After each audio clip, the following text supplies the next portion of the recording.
बचपन पाठ 2 बसंत भाग 1 एक साथ पढ़ते हुए आगे बढ़ें। बचपन।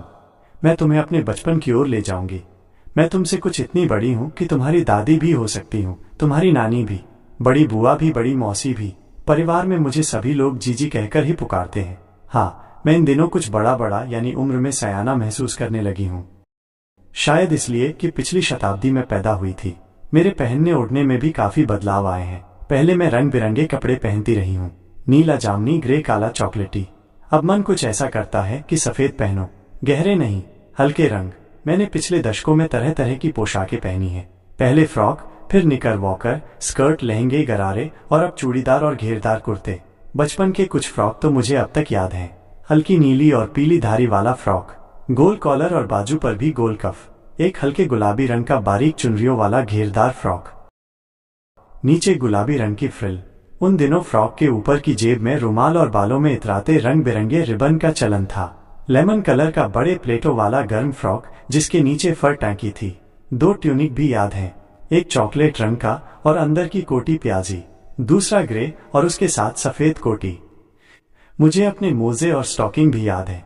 बचपन में हमें मोजे खुद धोने पड़ते थे, वो नौकर या नौकरानी को नहीं दिए जा सकते थे, इसकी सख्त मनाही थी। हम बच्चे इतवार की सुबह इसी में लगाते, धोने के बाद अपने अपने जूते पॉलिश करके चमकाते। जब जूते कपड़ों या ब्रश से रगड़ते तो पॉलिश की चमक उभरने लगती।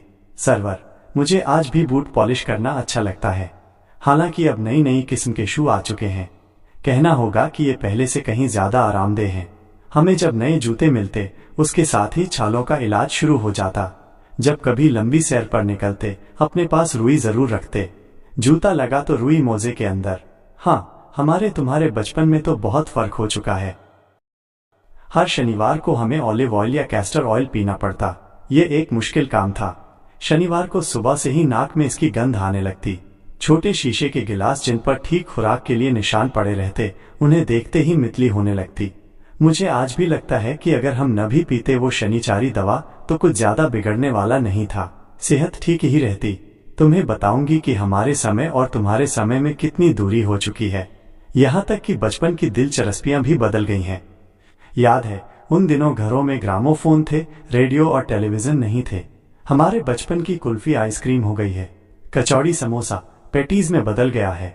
शहतूत और फालसे और खसखस के शरबत कोक पेप्सी में। उन दिनों कोक नहीं, लेमनेड विम्टो मिलती थी। शिमला और नई दिल्ली में बड़े हुए बच्चों को वेंगर्स और डेविको रेस्टारों की चॉकलेट और पेस्ट्री मजा देने वाली होती है। हम भाई बहनों की ड्यूटी लगती शिमला माल से ब्राउन ब्रेड लाने की। हमारा घर माल से ज्यादा दूर नहीं था, एक छोटी सी चढ़ाई और गिरजा मैदान पहुंच जाते। वहां से एक उतराई उतरते और माल पर कन्फेक्शनरी काउंटर पर तरह तरह की पेस्ट्री और चॉकलेट की खुशबू मनभावनी। हर हफ्ते में एक बार चॉकलेट खरीदने की छूट थी। सबसे ज्यादा मेरे पास ही चॉकलेट टॉफी का स्टॉक रहता। मैं चॉकलेट लेकर खड़े खड़े कभी न खाती, घर लौटकर साइड बोर्ड पर रख देती और रात के खाने के बाद बिस्तर में लेटकर मजा ले खाती। शिमला का काफल भी बहुत याद आता है। खट्टे मीठे, कुछ एकदम लाल, कुछ गुलाबी। कसमल, सोचकर ही मुंह में पानी भर आए। चेस्टनट एक अजब की चीज, आग पर भुने जाते और फिर छिलके उतारकर मुंह में। चने जोर गरम और अनारदाने का चूर्ण। हाँ, चने जोर गरम की पुड़िया जो तब थी वो अब भी नजर आती है। पुराने कागजों से बनी हुई इस पुड़िया में निरा हाथ का कमाल है। नीचे से तिरछी लपेटते हुए ऊपर से इतनी चौड़ी कि चने आसानी से हथेली पर पहुंच जाएं। एक वक्त था जब फिल्म का गाना चना जोर गरम बाबू लाया मजेदार चना जोर गरम उन दिनों स्कूल के हर बच्चे को आता था। कुछ बच्चे पुड़िया पर तेज मजारखा बुरकवाते। पूरा मैदान घूमने तक ये पुड़िया चलती। एक एक चना पापड़ी मुंह में डालने और कदम उठाने में एक खास ही लय रफ्तार थी। छुटपन में हमने शिमला रेस पर बहुत मजे किए हैं, घोड़ों की सवारी की है। शिमला के हर बच्चे को कभी न कभी ये मौका मिला ही जाता है। हम जाने क्यों घोड़ों को कुछ कमतर करके समझते हैं, उन पर हंसते भी। ननिहाल के घोड़े खूब हट्टे पुट्टे और खूबसूरत, उनकी बात फिर कभी। शाम को रंग बिरंगे गुब्बारे, सामने जाखू का पहाड़, ऊंचा चर्च।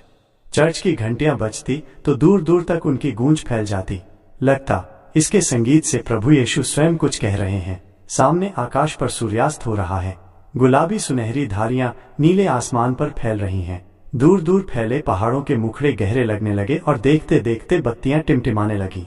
रेस पर की रौनक और माल की दुकानों की चमक की क्या कहें। स्कैंडल पॉइंट की भीड़ से उभरता कोलाहल। सर्वर स्कैंडल पॉइंट के ठीक सामने उन दिनों एक दुकान हुआ करती थी जिसके शोरूम में शिमला कालका ट्रेन का मॉडल बना हुआ था। इसकी पटरियां, उस पर खड़ी छोटे छोटे डिब्बों वाली ट्रेन, एक और लाल टीन की छत वाला स्टेशन और सामने सिग्नल देखा। थोड़ी थोड़ी दूर पर बनी सुरंगें। पिछली सदी में तेज रफ्तार वाली गाड़ी वही थी। कभी कभी हवाई जहाज भी देखने को मिलते। दिल्ली में जब भी उनकी आवाज आती, बच्चे उन्हें देखने बाहर दौड़ते। देखा एक भारी भरकम पक्षी उड़ा जा रहा है पंख फैलाकर। ये देखो, और वो गायब। उसकी स्पीड ही इतनी तेज लगती। हाँ, गाड़ी के मंडल वाली दुकान के साथ एक और ऐसी दुकान थी जो मुझे कभी नहीं भूलती। वो दुकान जहाँ मेरा चश्मा बना था। वहाँ आंखों के डॉक्टर अंग्रेज थे। शुरू में चश्मा लगाना बड़ा अटपटा लगा। छोटे बड़े मेरे चेहरे की ओर देखते और कहते, आंखों में कुछ तकलीफ है, इस उम्र में ऐनक, दूध पिया करो। मैं डॉक्टर साहब का कहा दोहरा देती, कुछ पहनूंगी तो ऐनक उतर जाएगी।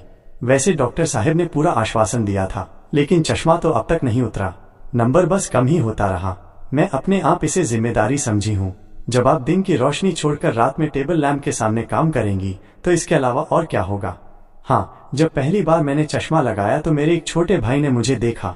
देखो कैसी लग रही है। आंख पर चश्मा लगाया ताकि मुझे दूर की ये नहीं, लड़की को मालूम सूरत बनी लंगूर की। मैं खींची कि मुझ पर ये क्यों दोहराया जा रहा है, पर शेर बुरा न लगा। जब वो चाय पीकर चले गए तो मैं अपने कमरे में जाकर आईने के सामने खड़ी हो गई। कई बार अपने को देखा, ऐनक उतारी, फिर पहनी, फिर उतारी, देखती रही। सूरत बनी लंगूर की। नहीं, हाँ, मैंने अपने छोटे भाई का टोपा उठाकर सिर पर रखा। कुछ अजीब लगा, अच्छा भी और मजाकिया भी। तब की बात थी। अब तो चेहरे के साथ घुल मिल गया है चश्मा। जब कभी उतरा हुआ होता है तो चेहरा खाली खाली लगने लगता है। याद आ गया वो टोपा, काली फ्रेम का चश्मा और लंगूर की सूरत। हाँ, इन दिनों शिमला में मैं सिर पर टोपी लगाना पसंद करती हूँ। मैंने कई रंगों की जमा कर ली हैं।